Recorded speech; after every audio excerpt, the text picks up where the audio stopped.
My self Manoj Kumar, government college Faridabad. आज का हमारा टॉपिक है संतलत काल में व्यापार व वाणिज्य। संतलत काल में भारत के आंतरिक तथा विदेशी व्यापार का विकास हुआ। यद्यपि सैनिक आक्रमणों, युद्धों तथा प्रशासनिक स्थिरता के कारण व्यापार को क्षति पहुंची थी। प्रोफेसर सतीश चंद्र के अनुसार संतलत काल में उत्तर भारत में अनेक नगरों की स्थापना हुई तथा मुद्रा का प्रचलन बढ़ा। परिणाम स्वरूप बेहतर आवागमन एवं संचार की सुविधाएं उपलब्ध हुईं।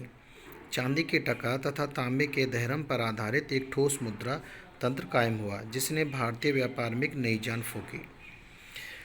मध्यकालीन भारत में व्यापारी वर्ग मध्यम वर्ग का सबसे शक्तिशाली वर्ग था। इस काल में भारतीय व्यापार वाणिज्य का अध्ययन निम्न शीर्षकों के अंतर्गत किया जा सकता है। पहला, आंतरिक व्यापार। दूसरा, विदेशी व्यापार। आंतरिक व्यापार, इसके अंतर्गत स्थानीय व्यापार आता है। यह व्यापार गांवों के बीच एवं मंडियों तथा जिला व शहरों के बीच होता था।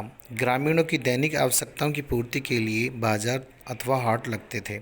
इन हाटों में अनाज के साथ साथ पशु एवं विभिन्न वस्तुओं की बिक्री की जाती थी। छोटे व्यापारी फेरी लगाकर अपना माल बेचते थे। इसके अलावा सतीश चंद्र कहते हैं, स्थानीय व्यापार देश के आर्थिक जीवन में महत्वपूर्ण भूमिका निभाता था। दूसरा, लंबी दूरी का व्यापार। संतलत काल में महानगरों एवं देश के विभिन्न क्षेत्रों के बीच व्यापार भी काफ़ी उन्नत था। यह कार्य धनी व्यापारी, महाजन, साध, मोदी एवं सर्राफ करते थे। ये लोग देश के आंतरिक भागों एवं महानगरों में अपना सामान बेचते थे। उनके व्यापार की प्रमुख वस्तुओं में अनाज, तेल, घी, दाल इत्यादि थे। इब्न बतूता ने लिखा है कि मोहम्मद बिन तुगलक के समय 30,000 मन अनाज 3,000 बैलों पर अमरोहा से दिल्ली पहुंचाया गया। लंबी दूरी का व्यापार मुख्यतः बंजारों द्वारा होता था। के.एम. अशरफ के अनुसार राज्यों के सूबों के प्रशासनिक केंद्र एवं प्रमुख नगर जैसे मुल्तान, लाहौर, बदायूं आदि बाजार के केंद्र थे, जहां व्यापारी माल बेचते थे तथा नया माल खरीदते थे। प्रमुख व्यापारिक केंद्र। संभवतः सारा देश व्यापारिक केंद्रों एवं मंडियों से भरा था। अंतर्राज्यीय व्यापारिक मार्गों पर स्थित होने के कारण अनेक नगर व्यापारिक केंद्र बन गए थे। इसमें दिल्ली एक प्रमुख मंडी थी जो सत्ता का केंद्र थी। यह व्यापार, वाणिज्य एवं उद्योगों का केंद्र भी था। दिल्ली देश के प्रमुख व्यापारिक नगरों आगरा, इटावा, कड़ा, इलाहाबाद, बनारस, लखनौती, उज्जैन व दौलताबाद से जुड़ा हुआ था। बयाना, कन्नौज, ग्वालियर, चंदेरी, नागौर, दीपालपुर, मुल्तान, ठट्टा, लाहौर, काबुल के साथ व्यापारिक मार्ग दिल्ली को जोड़ते थे। राजस्थान के प्रमुख नगर अजमेर, बीकानेर, आमेर, जोधपुर, चित्तौड़, रणथंभौर, मेड़ता, कोटा, उदयपुर आदि प्रमुख व्यापारिक नगर थे। यातायात के साधन। उस समय मुख्य रूप से दो साधन थे जो यातायात के लिए प्रयोग होते थे, सड़क तथा नदियाँ। अधिकतर सामान सड़कों से ले जाया जाता था। सड़कें सुरक्षित थी तथा इनके दोनों तरफ छायादार वृक्ष लगे थे।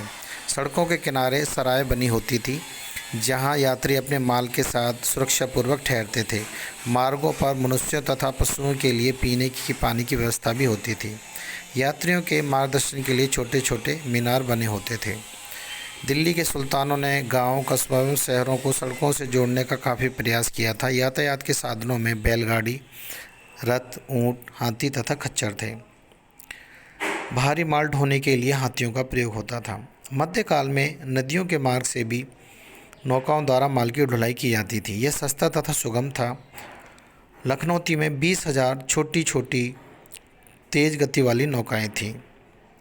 कुछ नौकाएं 5,000 मन अनाज और कुछ 2,000 मन तथा कुछ 1,000 मन अनाज ढोती थी। अधिकतर नगर नदियों के किनारे बसे हुए थे। चुंगी तथा अन्य शुल्क। दिल्ली सल्तनत में व्यापारी राज्य की आय के स्रोत भी थे।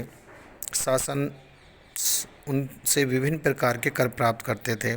आंतरिक व्यापार पर स्थान स्थान पर चुंगियाँ लगाई जाती थीं। चुंगी को तमगा या जाकर जैसे नामों से जाना जाता था। फिरोज तुगलक के काल में व्यापारियों से 36 कर लिए जाते थे, जिसमें से 19 प्रत्यक्ष ढंग से और शेष दुकानदारों एवं बाजारियों से लिए जाते थे।